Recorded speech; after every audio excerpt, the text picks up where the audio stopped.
Zimbabwe mining index, as you can see, under pressure today, down to 79.26. Taking a look at the industrial index, which is the main index with most of the companies, that in the black, almost 1/3% at 182.40.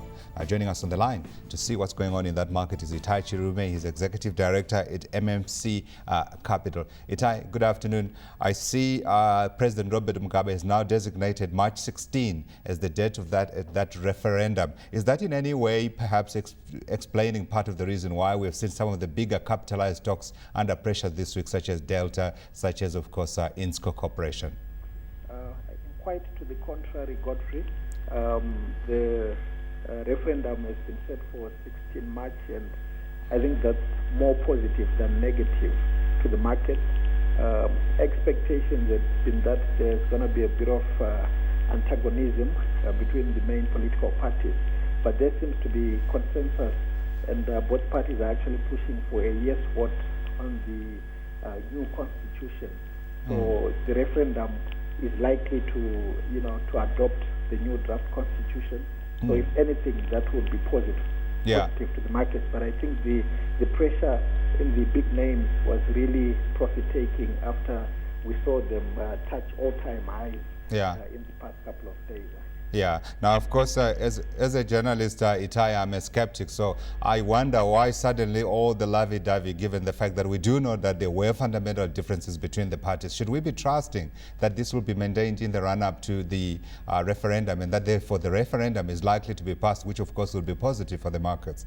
Yeah. Well, look, I think the guys have pretty much agreed on the contents of the draft constitution. And as a result, look, good chances are the draft constitution will carry the day. What remains critical, however, is the polls, which should come after the referendum. And that's where the issues really are. One would want to see if the lovey-dovey, as you put it, what we're seeing now, would really speak to the environment and calmness during the main elections after the referendum. Yeah, I suppose let's wait until the Fed lady does their thing. Let's talk about some of the more stock-specific news. Now we've got NMBZ, which I know was established by some friends of mine, William McCorney, as well as, Norman McCorney, as well as, of course, the other guys. Tell me about that. They've got a private share placement, and they're getting some foreign investors who are going to end up with about 27% of the shareholding. This is positive, right? It is, Godfrey.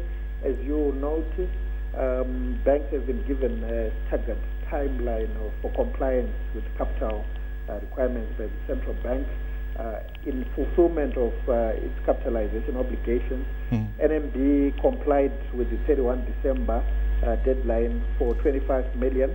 By June this year, they should be on 50 million. So they are raising about 15 million through this private placement to three funds, Africa Invest, FMO, and North Fund. These are European funds. So the 15 plus 25 puts them on 40. They are doing some asset disposals, which should put in another 5 million. So that should put them on 45 just now. And they are really hoping that by 30 June, through organic growth, they should be able to comply with the 50 million capital requirements. So by and large, it is positive. We've seen NMB's share price move from 0.65 to the current 1.2 when news came out of this recapitalization plan. Yeah. Now, it's interesting, of course, that you've got foreign investors who are coming into the Zimbabwean market, even with the negativity that has pervaded that market. So you've got Africa Invest, FMO, and No Fund. Those are the three shareholders who are going and committed an amount of $14.8 million into NMB Bank. Let's take within the banking sector. Now, we've got the central bank threatening that it's going to take into law a memorandum of understanding with the banks about loans and interest rates. Now, how difficult is that conversation with the banks? And is it difficult for the banks to comply to reduce the interest rates that they've been charging to the 12.5% that the central bank wants? Yeah. I think here we've got an issue of market forces on the one end and government wanting to see things on the other hand. I think the environment, fair enough, for the banks has been characterized with high attendant credit risk in the economy because of the low liquidity. Interest rates have been hovering above 30%. when inflation is really below 5%. So there's a huge margin there, which tells you that there isn't much liquidity in the Zim economy. As a result, interest rates have been quite high.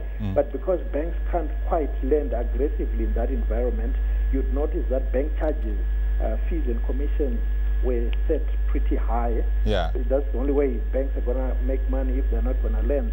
So now the central bank and the Minister of Finance are saying these charges should be brought down, otherwise it's a rip-off to depositors. Yeah. An MOU has been drafted which entails paying a minimum interest rate of 4% for term deposits of $1,000, staying in an account for over 30 days, and not charging more than 12.5% above a bank's weighted average cost of funds.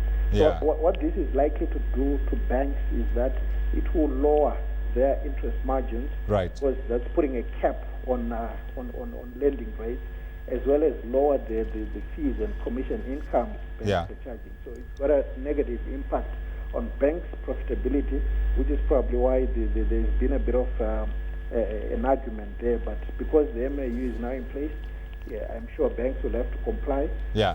Otherwise, the ministry is threatening to Yeah. promulgate that into law.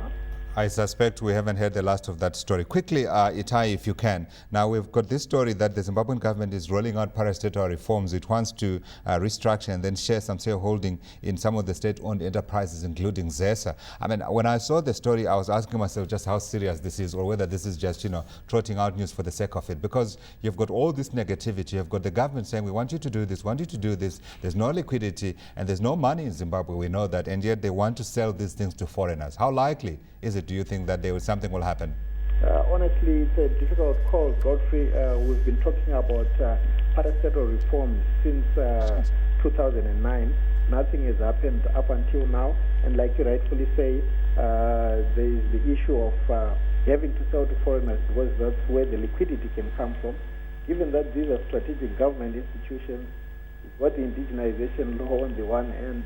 I'm not sure how doable it's going to be anytime soon, especially that we've got an election where the one party is really driving indigenization as the trump card.